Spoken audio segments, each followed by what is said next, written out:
Assalamualaikum warahmatullahi wabarakatuh. Bismillahirrahmanirrahim. Alhamdulillahirabbil alamin. Allahumma sholli ala sayyidina Muhammad wa ala ali sayyidina Muhammad kama barokta ala sayyidina Ibrahim wa ala ali sayyidina Ibrahim fil alamina innaka hamidum majid. Dumateng para kadang pamirsa ingkang kinurmatan dalah kadang muslimin wal muslimat ingkang dipun rahmati dening Gusti Allah Taala, monggo kita lajengaken pangaosan kita ngaji Quran suci ing saat punika mlebet serat angka kalih serat Al-Baqarah ayatipun 258. Dumateng para kadang pamirsa ingkang ing sapunika nandhang gerah, mugi-mugi Gusti Allah Taala enggal paring tamba usada sehat wal afiat seger kewarasan malih. Ugi dumateng para kadang ingkang ing sapunika nandhang masalah ingkang awrat ingkang rumit, mugi-mugi Gusti Allah Taala paring solusinipun ingkang sae-saenipun. Ugi dumateng para kadang pamirsa ingkang ing sapunika tanggap warsa, mugi-mugi Gusti Allah Taala paring panjang yuswa, paring yuswa ingkang barokah, paring yuswa ingkang manfaat. Ugi mugi-mugi Gusti Allah Taala paring seger warasan. Dumateng para kadang ingkang sampun kersa paring subscribe, paring atensi tuwin koreksinipun dumateng Kreweng Aji channel menika, kula ngaturaken gunging panuwun ingkang tanpa upami. Mugi-mugi Gusti Allah Taala paring dumateng kula panjenengan sedaya paring seger kewarasan, ayem tentrem kuaslamet sabar lan tawakal. Ugi mugi-mugi Gusti Allah tansah paring gampang lang gampil anggen kula lan panjenengan sedaya nyambut damel pados rejeki ingkang halalan, ingkang thayyiban, ingkang barokah, ingkang kuwatah malimpah-limpah saged damel umroh dhateng Mekah Al Mukarramah. Ugi mugi-mugi Gusti Allah Taala tansah paring pangayoman dhateng kula lan panjenengan sedaya saking godha rencananipun setan lan iblis, saking fitnahipun Dajjal Ya'juj wa Ma'juj, ugi saking sedaya bebaya.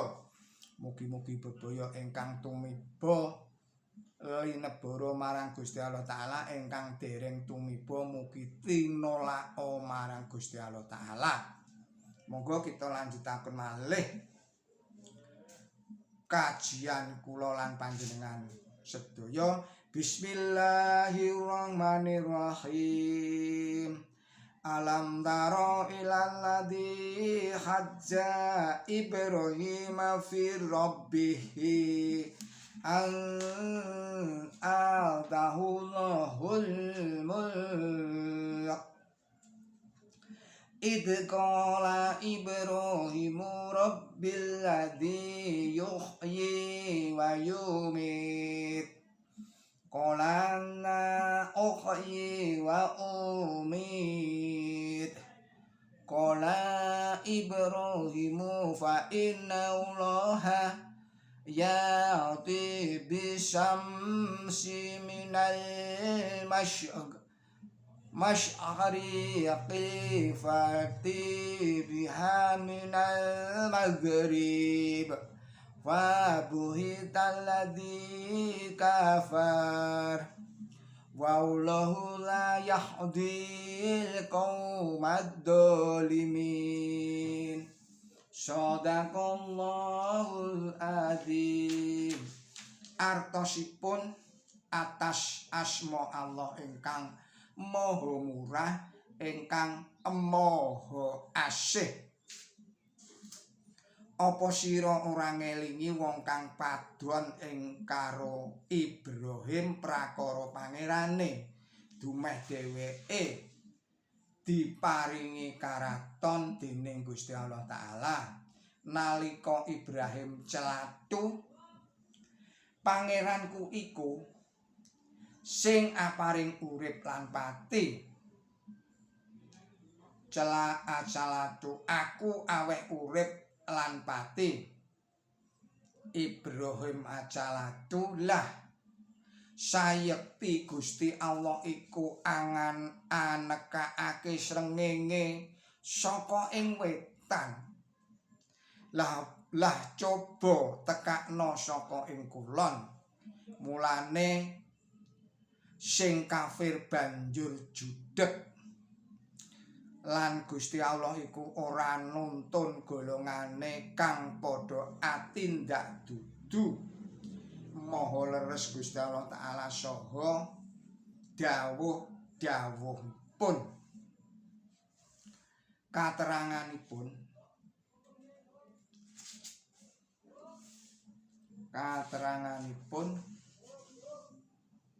wonten ing serat Al-Baqarah ayat 258 menika dawuh dumeh duweke diparingi karaton dening Allah punika dening para mufasir ingkang sebagian kathah kasuraos tumuju dhateng mengsahipun Kanjeng Nabi Ibrahim alaihissalam, nanging pamanggihipun mufasir ingkang sebagian alit utawi sekedhik ingkang nyuraos tembung dheweke ing dawuh wau tumuju dhateng Kanjeng Nabi Ibrahim alaihissalam punika sajakipun ingkang leres jalaran dipun kiyataken dening dawuh wonten ing serat nomor 51 serat An-Nisa ayatipun 51 Gusti Allah Ta'ala dawuh ingsun wis amaringi kitab lan kawitsaksanan para darah Ibrahim sarta wus padha ingsun paringi karaton kang gedhe. Ibrahim ing ayat ingkang karembak punika ugi ateges darah Kanjeng Nabi Ibrahim. Jalaran janji punika kaparengaken dhateng Kanjeng Nabi Ibrahim dalasan ing purwaning dumados inggih kasebataken tanah ingkang kajanjekaken. Punika badhe dipun paringaken dhateng Kanjeng Nabi Ibrahim alaihissalam. Ingsun Yahweh kang angirit lakunira saka ing Ur ing tanah Kasdim supaya tanah kene iki ingsun paringake dadi bumi pusakanira. Kitab Purwaning Dumadi pasal gangsal 11 ayatipun ayat 7. Langkung-langkung tembung atak punika kala-kala sok boten ateges maringi saestu sami sanalika wangsul nyagai badhe maringi kacocokna kaliyan ayat 233 ing ngriku dawuh ingkang emungel ing sasuwene sira ambayar apa janjinira punika mengko tegesipun tembung ataitum ingkang saestu miturut sedaya para mufasir. Langkung-langkung malih katerangan punika saged nyethakaken suraos ayat punika. Para muslimin dipun pangandikani boten prabéda lan janji kaparingaken dhateng piyambakipun inggih punika sinengkakaken ing ngaluhur sasampunipun sami tandang asor ingkang sami kaliyan anggesangaken tiyang pejah. Punika makaten ugi Kanjeng Nabi Ibrahim ugi kaparingan janji ingkang kados mekaten kala wau malah menggah ing sajatos-jatosipun janji kala wau ingkang mangka adhedhasaring janji ingkang ing sapunika kaparengaken dhateng Kanjeng Nabi Muhammad sallallahu alaihi wasallam jalaran karaton ingkang badhe dipun paringaken dhateng panjenenganipun punika menggah ing sajatos-jatosipun nuhoni wahananing janji ingkang sampun kaparingaken dhateng Kanjeng Nabi Ibrahim alaihi salam. Salajengipun dawuh kala wau nerangaken menapa sebabipun dene anggesanaken tiyang pejah kalebet ing rembag awit andadosaken umat ingkang ageng asal saking tiyang satunggal punika menggah ing sajatos-jatosipun nama anggesangaken tiyang pejah sarta inggih bab punika ingkang dipun gondheli dening Kanjeng Nabi Ibrahim alaihi salam lebet saking genging imanipun dhateng janjinipun pangeran. Ayatipun ayat 260 nanging mengsahipun Kanjeng Nabi Ibrahim sami angemoi katerangan candhaipun aweh urip lan pati ing ngriki boten wonten pratelanipun punapa ingkang dipun gesangaken lan punapa ingkang dipun pejahi punika nanging anggenipun kawarna dipun ucapaken dening para tiyang ingkang sami mabeni mongko tetembungan sami plek kaliyan ingkang kagem tumrap pangeran punika sampun saged nyetakaken punapa ingkang dipun kersakaken awit tiyang mesti boten saged ngakenaken saged anggesangaken ingkang kalayan manut tegesipun tembung ingkang limprah langkung-langkung tuwuhipun rembag kala wau saking janji ingkang kaparingaken dhateng Kanjeng Nabi Ibrahim alaihi salam bilih badhe dados bapa babuning satunggaling umat ingkang ageng tuwin ingkang angebaki negari ingkang taksih dipun dunungi ing umat ingkang subur ingkang mestinipun calon badhe tumpes rumiyin punika lajeng terang menawi anggesangaken lan mejahi kala wau ingkang dipun kersakaken gesang tuwin pejahipun satunggaling bangsa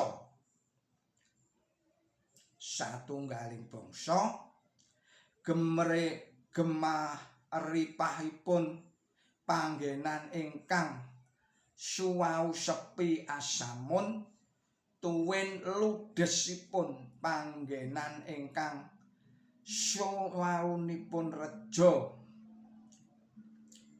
ludesipun panggenan ingkang wanunipun reja lan kathah tiyangipun kapengetana bilih tembung hayah lan maut ingkang tegesipun wantah gesang tuwin pejah punika ugi kenging kangge nembungaken pejah utawi gesangipun sawijining bangsa sawijining panggenan sawijining tiyang sawijining sata tuwin tutuwuhan kadosta tetembungan matat ala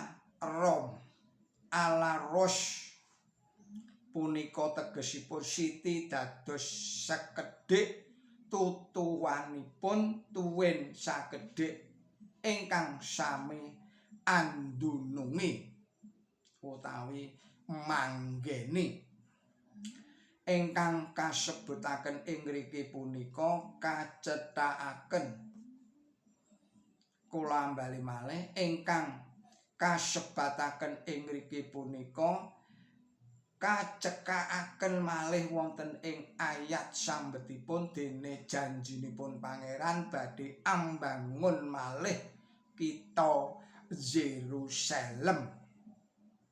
Ing ngriku risakipun kitha suci kala wau katembungaken pejahipun dene pambangunanipun malih kasebat gesangipun. Sayektos anggenipun ayat 259 ingkang nerangaken pambangunipun kitha Yerusalem dumunung nyetakaken ayat punika meratandani bilih tembung hayat tuwin maut ing ayat punika ateges gemah ripah tuwin risake negari tuwin gesang lan pejahipun satunggaling bangsa. Katerangan salajengipun ingkang ambantah punika ewoning bangsa panembah Surya mila sareng piyambakipun ngaken menawi saged mejahi tuwin anggesangaken Kanjeng Nabi Ibrahim lajeng nguculaken bukti ingkang saged damel bingungipun tiyang ingkang ambantah kala wau. Terangipun menawi piyambakipun punika saged anggesanaken tuwin mejahi, piyambakipun mesti saged mangreh sasambahanipun inggih punika Surya. Jalaran anggesangaken tuwin mejahi punika pandamelanipun sesembahanipun sanes pandamelipun tiyang ingkang enembah. Dados menawi makaten piyambakipun mesti inggih saged nglampahaken Surya saking arah ingkang akasa wangsul kaliyan adat sabenipun. Tiyang ingkang ambantah bingung awit rumaos menawi pangakenipun punika cecengkahan kaliyan pangandelipun piyambak. Para mufasir inggih sami gadah pamanggih bilih nalika nyebataken bab lalampahipun Surya kala wau lalajengipun bukti boten kapunggel dening Kanjeng Nabi Ibrahim alaihissalam, nanging para mufasir kala wau beda malih anggenipun nerangaken senajan inggih sami angakeni bilih mengsahipun Kanjeng Nabi Ibrahim alaihissalam kala wau tiyang ingkang anembah Surya.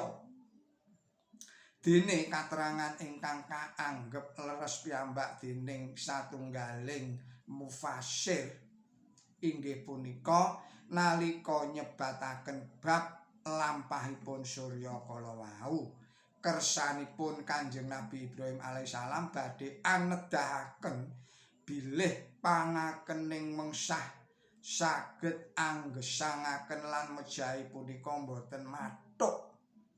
Jalaran sanadyan saupami inggih nyata pejah lan gesang punika wontenipun ing alam donya punika dipun lantari dening para juru pantawis kala wau meksa teluk dhateng sapangrehipun pangeran, boten teka teluk dhateng sapangarehipun manusa.